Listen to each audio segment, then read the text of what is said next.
sanitaire a radicalement changé nos habitudes de vie, nous obligeant à nous adapter à toutes ces contraintes. Le télétravail, le confinement, l'isolement, mais aussi à la fermeture des structures sportives qui ont ainsi augmenté les comportements sédentaires pour beaucoup d'entre nous.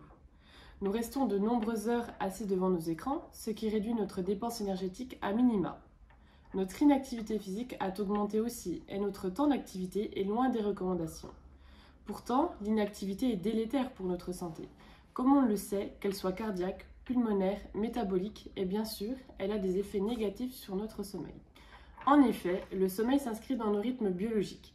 Il dépend d'une petite horloge qui est présente au niveau du système nerveux. Cette horloge est très importante. C'est elle qui nous donne l'heure et qui synchronise nos périodes de sommeil et d'éveil via une hormone sécrétée du soir au petit matin, la mélatonine. Cette fameuse hormone du sommeil est influencée par la lumière, le plus puissant synchroniseur qui régule nos rythmes biologiques. Par opposition à la mélatonine, d'autres hormones telles que le cortisol, l'adrénaline augmentent le matin à notre réveil. Ce sont les hormones d'éveil. La température interne de notre corps augmente aussi. Il faut rappeler qu'au même titre que la lumière, l'activité physique représente un autre synchroniseur qui impacte sur la qualité de notre sommeil et donc sur nos rythmes biologiques.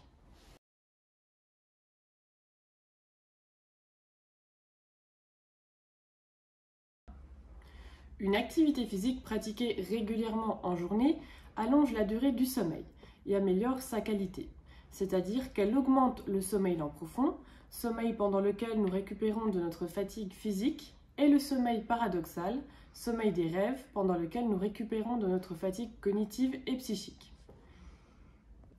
L'activité physique est aussi une bonne thérapie non médicamenteuse reconnue pour réduire l'anxiété, le stress que nous tentons tous de surmonter durant cette période de crise.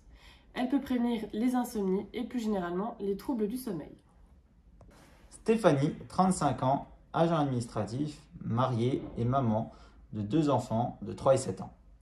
Avant la crise sanitaire, Stéphanie se rendait à la salle de sport 3 fois par semaine, 2 fois sur le temps de midi et 1 fois en fin de journée.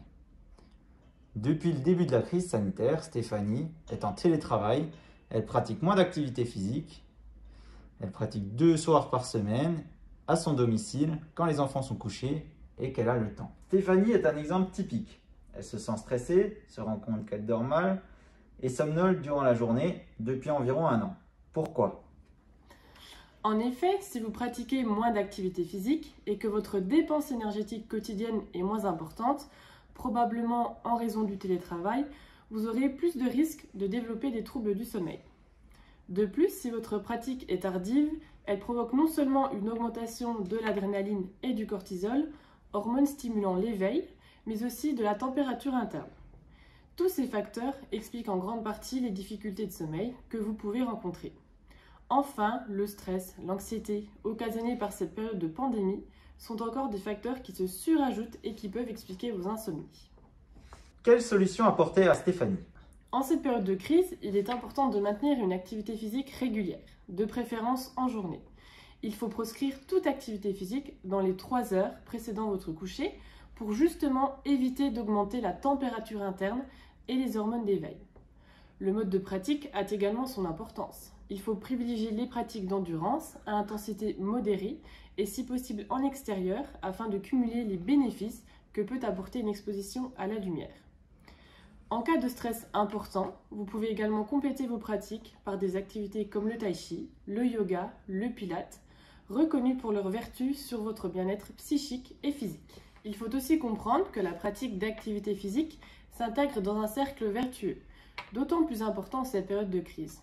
Elle a des effets bénéfiques sur l'anxiété, le stress, le sommeil au sens large et donc sur la qualité de vie. Pour bien dormir, il faut donc être actif et réduire ses comportements sédentaires.